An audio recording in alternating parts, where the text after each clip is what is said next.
Hi folks, it's me, Diana from It's So Creative with Diana, or So Creative with Diana.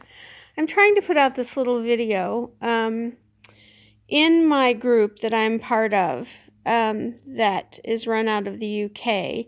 Today we have a group meetup in regarding to doing English paper piecing, which I despise, and I know why I despise it. It took me forever to figure it out. But it's because I'm left-handed and my stitches always looked wrong to me. When my grandmother was teaching me how to quilt, this was the first thing she taught me, and I almost quit quilting before I started. So anyway, I wanted to go over a few little tips that I've come up with that, regardless of your handedness, will help you quite a bit.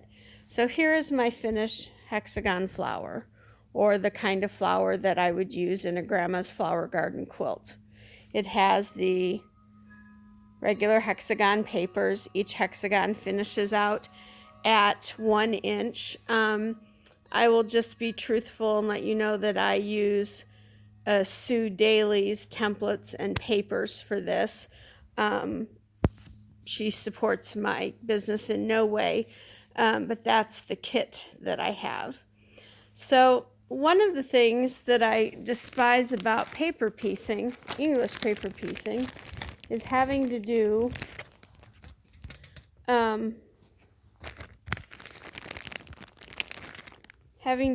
all the sewing, because my hand sewing turns out looking like crud. Now you can tell here, gosh, that looks pretty good. Well, the reason it looks pretty good is because I chose to use a monofilament thread. I used a white thread as a leader so that I could see to get it through the needle, otherwise I couldn't see it. But I used a monofilament to do the sewing. So it's by Sulky, invisible thread, washable and dry cleanable. It's hard for me to use this stuff because I can't see it, but with that leader thread to get the needle threaded and all, it was pretty good. So that's that. And then I just cut out I had the papers, cut out my fabrics and sewed it together. And I must say it turned out pretty good. But I was thinking, the second thing I don't like is getting these papers out. They distort my stitches. Sometimes they pull my stitches out. If my stitches picked at the paper a little, I don't like them. But there is a product that I use in machine embroidery, and that is called Aqua Mesh Stabilizer. It's a wash-away stabilizer. Once you dip the product with the Aqua Mesh in the water, this Aqua Mesh will go away or come out. And if you can see, it's pretty sturdy. It's a pretty thick stabilizer. So I cut out a bunch of hexagons, or not a bunch, about 5 hexagons, and use these as my backing pieces. What I did on this one, you can see this side has the regular cardboard backer, and this one now has nothing in it, and it's nice and smooth.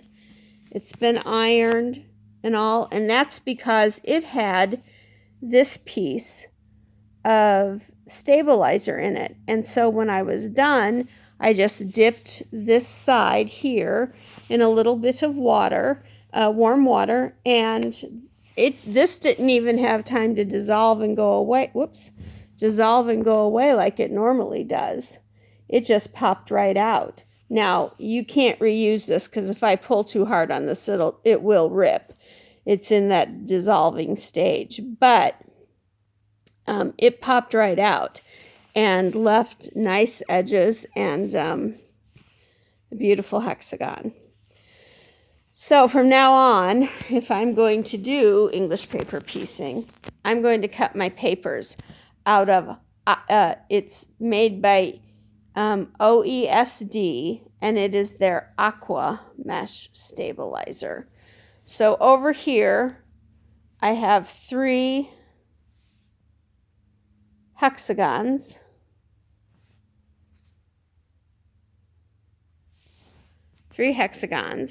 And on the back of them, they all have aqua mesh.